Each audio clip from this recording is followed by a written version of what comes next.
আমি মনে হয় যেখানেই যাচ্ছি সেখানেই বৃষ্টিটা হচ্ছে। বাড়ি কতদিন বৃষ্টি হয়েছে, সেখান থেকে উড়িষ্যায় এসেছি, উড়িষ্যায় এসেও বৃষ্টিটা শুরু।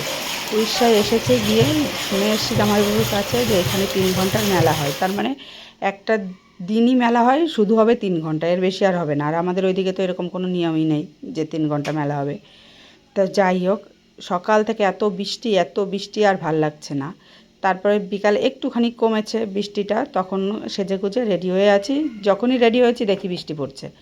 আর মনটা একটুও ভাল লাগছে না যে বৃষ্টি, বাড়িতে কতদিন বৃষ্টি হয়েছে, এখানে এসে এখানেও বৃষ্টি। তারপরে যাই হোক, তো রেডি যখন হয়েই গেছি, জামাইবাবুও চলে এসে যে চলো তাহলে, আরও ঘরের একদম ঘরের সামনেই মেলাটা হচ্ছে, যে চলো একটুখানি ঘুরিয়ে নিয়ে আসি। তো রেডি টেডি হয়ে সবাই মিলে বেরিয়ে পড়লাম মেলা দেখতে। আর এইখানের মেলা সত্যি এরকম মেলা আগে কোনো দিন দেখিনি। বিকালে মেলা হচ্ছে, আমাদের ওইদিকেও বিকালে হয়, কিন্তু আমাদের ওইদিকের আর এইদিকের সম্পূর্ণ আলাদা।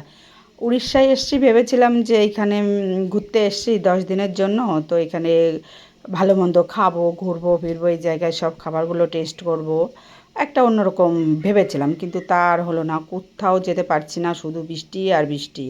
আর ভাল লাগছে না, মনে হচ্ছে যে কবে আবার বাড়ি রিটার্ন যাব। যেহেতু কোথাও বেড়াতে আসলে না বৃষ্টি হলে ভাল লাগে না। আর ওই যে বললাম 3 ঘন্টা মেলা, 4টের থেকে শুরু হয়েছে, 7টা পর্যন্ত মেলা শেষ। এই জন্যই বলছি 3 ঘন্টার মেলা। সে যাই হোক, তোমাদের কেমন কাটলো রথের মেলাটা? আশা করি সবারই খুব ভালো কেটেছে। আমি তেমন ঠিকঠাক ভিডিও করতে পারিনি, এত বৃষ্টি হচ্ছিলো। আর এই জায়গায় একটা জিনিস ভালো দেখলাম, যে সবাই ছাতা মুড়ি দিয়ে মেলা দেখছে, আবার অনেকে ভিজে ভিজে মেলা দেখছে। কিন্তু আমাদের ওইদিকে এরকম দেখেনি, দেখতো না কেউ যে ছাতা দিয়ে মেলা দেখতে হবে কিংবা ভিজে ভিজে এরকম। দেখো এই বাচ্চাটা কতটুকু, তবুও সে ভিজে ভিজে আইসক্রিম খাচ্ছে, মেলা দেখছে। তো আমি তো বেশি দেখিনি। আমার ছেলেটা যেহেতু ঘুমিয়ে পড়েছিল, আর জামাইবাবুও বলছিল যেহেতু আমাদের তো এই ওয়েদারটা শ্যুট করছে না ভালো, তো তুমি ঘরে চলে যাও। কত কার জন্য এগুলো, কার জন্য?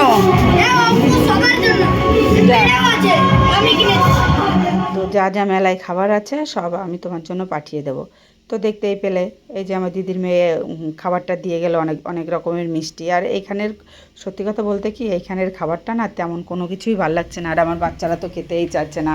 দিদির মেয়ে ওরা তো বলছে যে হাতে টাকা আছে, কিন্তু খেতে কিছুই মন বলছে না।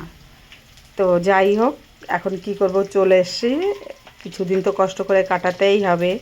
তো কোনো রকম সব, এই যে দিদির মেয়ে ছোটো ছোটো ক্লিপ করে এনে দিয়েছে, সামনেই রথ ছিল আর এত পরিমাণে বৃষ্টি হচ্ছিল, তো তেমন করে ভিডিও করতে পারিনি।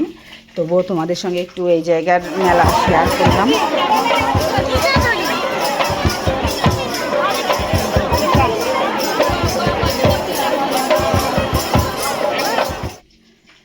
তো ভিডিওটা যদি ভালো লাগে কমেন্ট করে জানিও একটু, তোমাদের রথের মেলা কার কেমন কেটেছে। আমার এভাবেই কেটেছে বৃষ্টি নিয়ে।